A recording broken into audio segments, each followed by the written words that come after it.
Hi everyone, and welcome to the Alpha 6 devlog for Vibrant Venture. In this update, we've improved and tweaked a bunch of minor things in the game, and we've also added a couple of brand new levels and expanded on the World 3 map. Let's go through all the new content and talk about what's next for the game.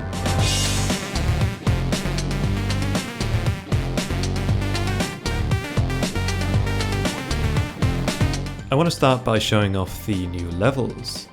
First off, there's 3-3, which is a security themed level where you fight your way through the Moonbase metro and infiltrate the train supplying Vilastro's factory on the moon. This is no easy task as the security around the Moonbase is quite tight. This level expands upon the concepts first introduced in 3-2, like the rocket platforms and the crate sensors. The level also features a new enemy called the Mollet, and you'll find him hanging around the industrial areas of Vilastro's moonbase. This guy is employed by Vialastro as his core factory worker at the incredible rate of $10.95 an hour. He's stronger than your average enemy, so you're gonna have to fight him using less conventional means. The next level in this update is 3-4, which is Vialastro's astral factory. This factory produces all the assets Vialastro uses in his quest for total world domination, and comedic assaults on harmless villages of course.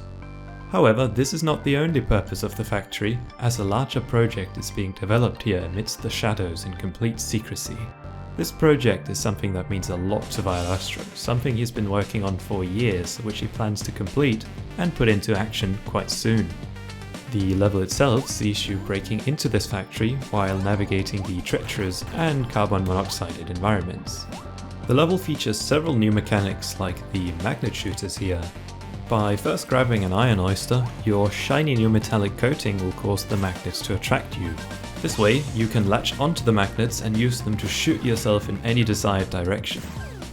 No one ever claimed Vialastro offered safe working conditions. The level also features these snazzy Vialastro themed stompers, appropriately named Sir Stomps-a-lot.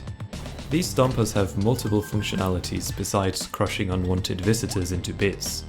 The horizontal stompers can be used as extending bridges to reach otherwise inaccessible areas. Jumping off of them while they're moving can also give you a speed boost if you time your jump correctly. The vertical stompers can be used as platforms to reach the upper levels of the factory. The factory also features hooks that move around on conveyor belts, and with a little courage you can hitch a ride on one of these hooks to progress further into the core of the factory. To move heavy objects and people around, the factory is also generously decorated with conveyor belts. Do be careful though, as some of them might be hiding traps. Finally, Vialastro has decided to invest scientific effort into quantum mechanics, allowing one of his many companies to develop the so-called quantum heart. This is a new power-up that allows the user to tunnel through walls. Simply grab the power-up and move to the desired position, and then use an ability to trigger the tunneling event. While the power-up is active, your entangled partner can also walk through walls, so you can use this power-up to get to places that are otherwise completely impossible to reach. One must use this power-up with caution however, as fiddling with parallel universes might eventually break the fabric of space-time, which would kinda suck. Supporting these brand new levels is a major expansion to the World 3 map. You can now enter Vialastro's factory on the world map, and inside you can find the new levels. Now let's talk about some of the miscellaneous tweaks and changes in this update. First off, as you've probably already noticed, the font used in the game has been replaced.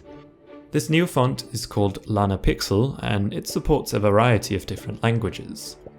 Using this font, we now have the option of translating the game in the future. However, we are going to finish the base game first, and I don't really know if we are going to translate it, but this at least gives us the option to do so. Implementing this font took a while, as I had to rewrite the dialogue UI system to support text effects for meshes rather than sprites. But now that it's done, it's much easier to work with dialogue. One thing people have requested a lot in the past is the ability to skip cutscenes for boss fights when going for the no-hit runs.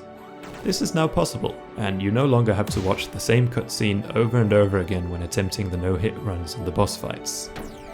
Speaking of which, the boss fights themselves have received quite a major balancing tweak. the phase 2 checkpoints have been removed, so if you die during the second phase of a boss, you go right back to the first phase. This was done because getting a checkpoint halfway through a boss fight kinda defeats the purpose of having a second phase in the first place. The second phase of a boss is supposed to feel intimidating and scary, which it didn't, since you would just respawn in the second phase upon dying. However, since the fights are now more difficult, fairy bottles are tossed at the arena at random intervals during the fights, and catching one of these bottles grants you a fairy, allowing you to stay in the fight for longer.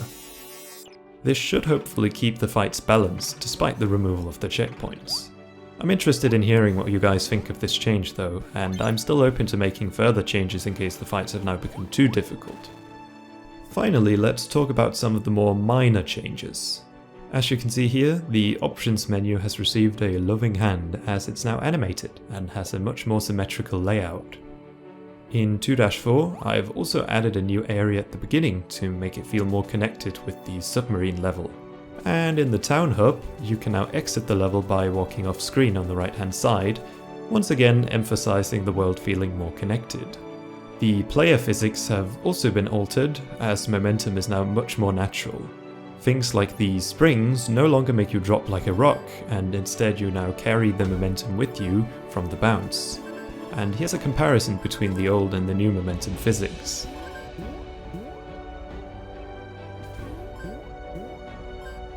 Another change you probably already noticed is the stealth lasers. As you can see here, the graphics for the laser itself now uses a cool new shader, which makes it look more like an actual threat rather than just a dim light. And here's a comparison between the new and the old graphic. So yeah, I think that about does it for this update.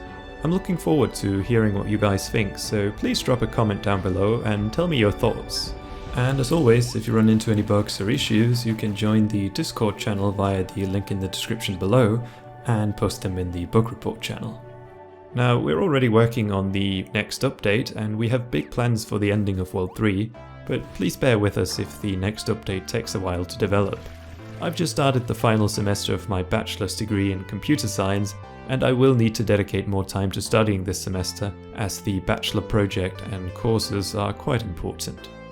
But anyway, thank you so much for watching, and please leave a like if you enjoyed, and until next time, take care.